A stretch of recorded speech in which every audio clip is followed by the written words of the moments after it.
Hello and welcome back to the Fermented World Homebrew channel.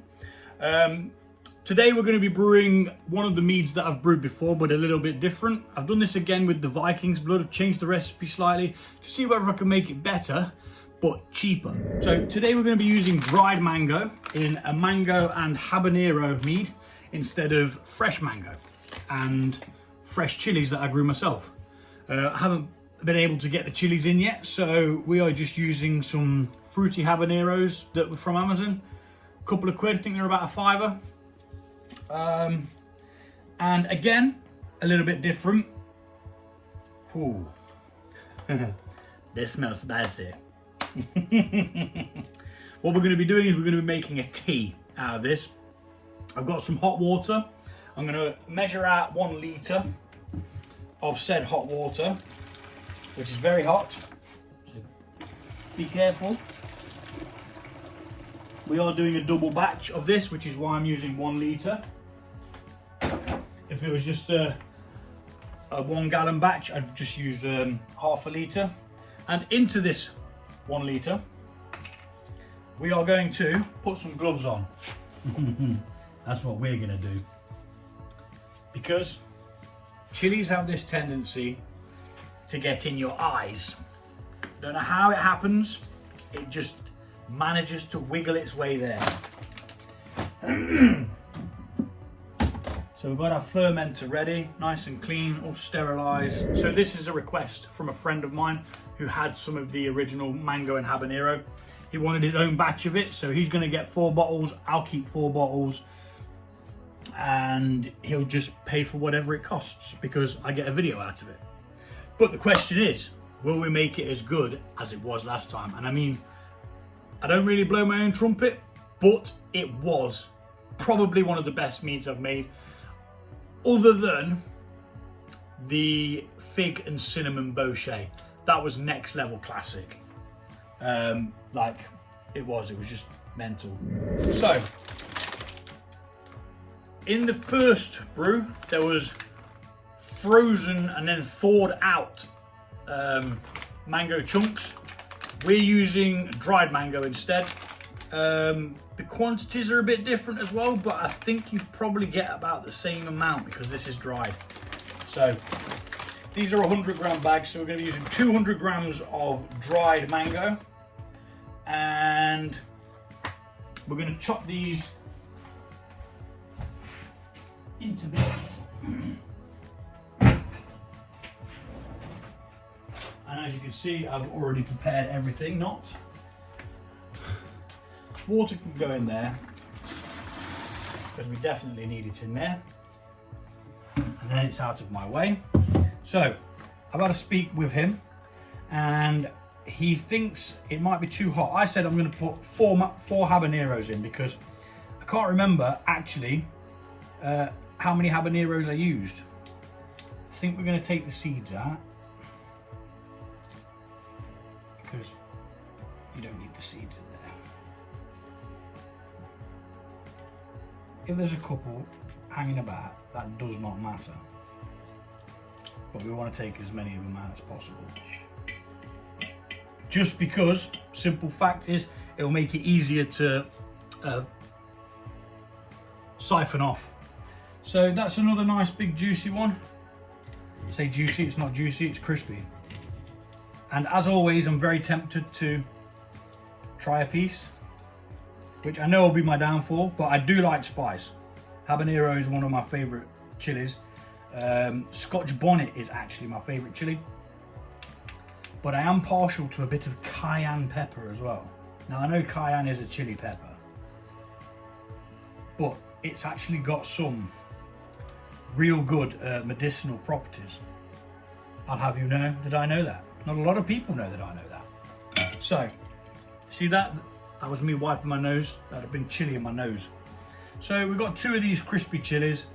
I will weigh them just for the sake of it, so you know a weight to aim for if you plan on brewing this. I think this scales need some new so all in all, that's 2 grams. 2 grams of dried chilies going in. We already know that this is what we said it was. 100 grams. Now, I want to taste this.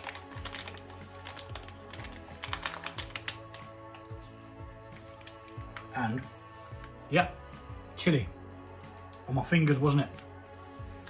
From holding it. That is spicy. Holy shit balls. Oh, I screwed up. Well, at least I know they're hot. So yeah, we didn't want too much spice in it to begin with. I was going to lob 4 in. Mate says it might be too hot. So I went with his idea of it might be too hot and decided against in chunks, but I'm going to try and break them up if they're like stuck together. That's really tasty. That would actually be a very nice snack. Not the habanero. Holy crap balls.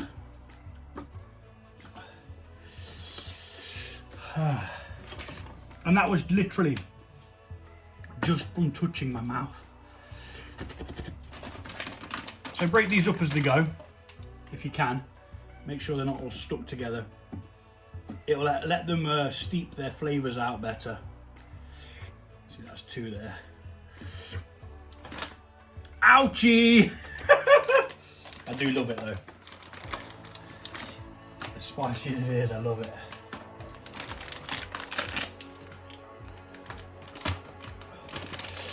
Got some chili peppers, dog. Right.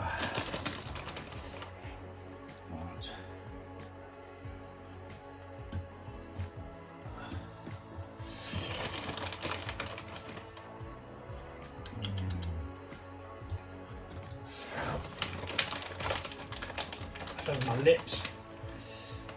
I think that's what it touched. I think it touched my lips and then I licked my lips. That is intense. That's hotter than the ones I grew myself. Now I think dried chilies do actually have a bit more punch to them. I'm going to use this as a mixing tool. As I say, we're just creating a tea with that as the base. And I'm going to leave that for 20 minutes to let it steep out its flavours. I can smell the chili. That's definitely the heat's being released. Flavours are being released from that. We've got a colour change as well, which is good. So 20 minutes and we shall be back. Put a lid on those little devils. They can go back in the cupboard. Holy shit balls.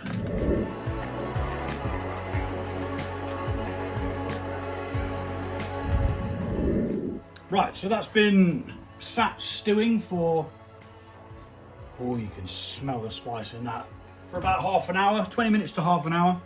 It's cooled a little bit down, but I'm not going to put any more hot water in for the simple fact it will make the temperature too high once we get round to putting cold water in to actually get it starting the ferment going. I'm going to be using pectolase, because pectin is a natural substance that is in fruits and it can cause your beverages to be cloudy. So we're going to be getting in this honey. I'm going to just put this one in now and then I'll speed the rest up, doing 2 at a time. Don't worry too much about getting that last bit out, because we're going to be adding some hot water to rinse it through. Anyway, so lid back on for now, and let's speed this bit up.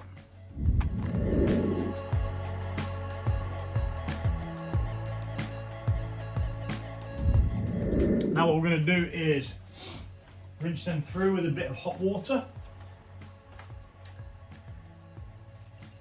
Careful not to burn yourself, as it is hot. What this helps do It helps just break it down, allow it to pour out a lot easier. And then into the others like so, and repeat it until they're all done. There will be a bit of residue left. Just tip it upside down, put it to the side, and we'll be back in a second when we continue doing this.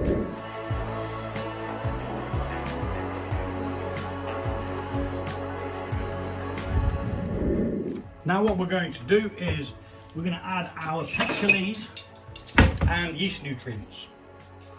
So pectolase is 1 level teaspoon per gallon. We're doing a 2-gallon batch, so we need 2 level teaspoons. Stands to reason. That's half a tablespoon. That is a teaspoon. So 2 of them level, and that'll help break down the pectin, which can cause cloudy beverages when using fruits. It doesn't always, because not all fruits carry high pectin. I haven't even checked if mangoes do. I don't remember whether I struggled with it last time. What's this again? Gotta look at this. 1 level teaspoon per gallon. So we're doing a 2-gallon batch, so 2 again. Okay, next step is we're going to add water up to, now I do 9.5 litres when I'm using fruit, and I'm doing a double because the fruit will always absorb some of the water. Always going to happen, you're never going to get away from it. So let's put some water in, speed it up.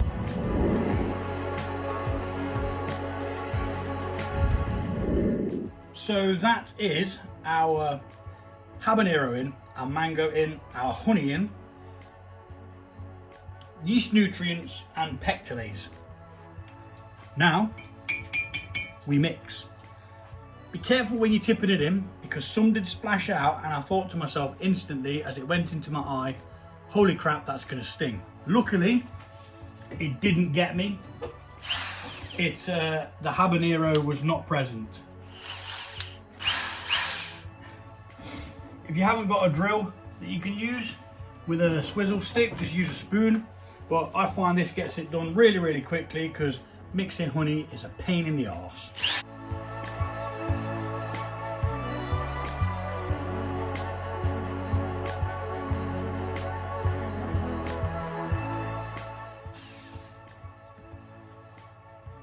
And my eyes twitching now.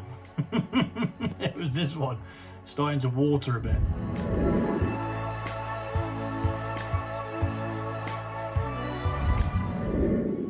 So just double check that there was no honey hid in the corners there.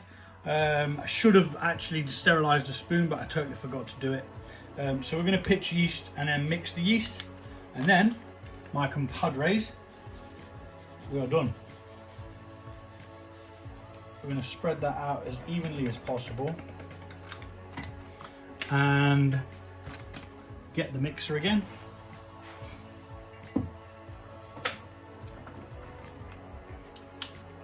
And then we're going to mix that yeast in.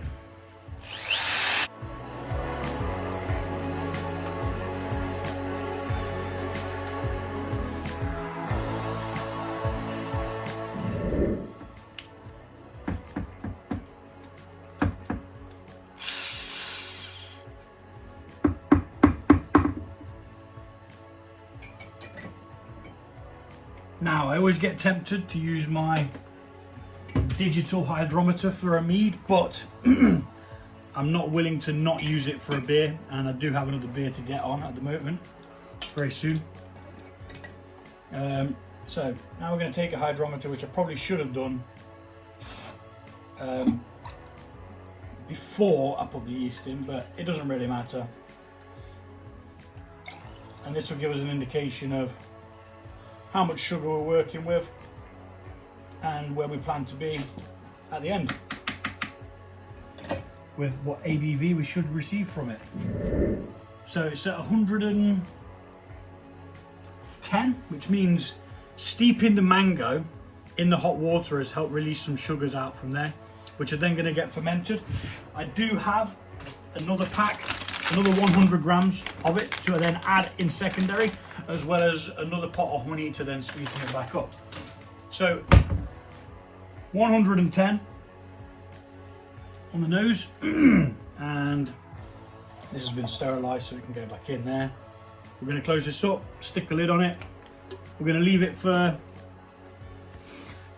probably 10 days before we even think about checking it. We'll label it up, and in 10 days we're back to see what we've got. I always do that. What I really should do is put the airlock on the lid and then put the lid on. But anyway, we'll see how this one goes. Thanks for watching, and I'll see you all soon.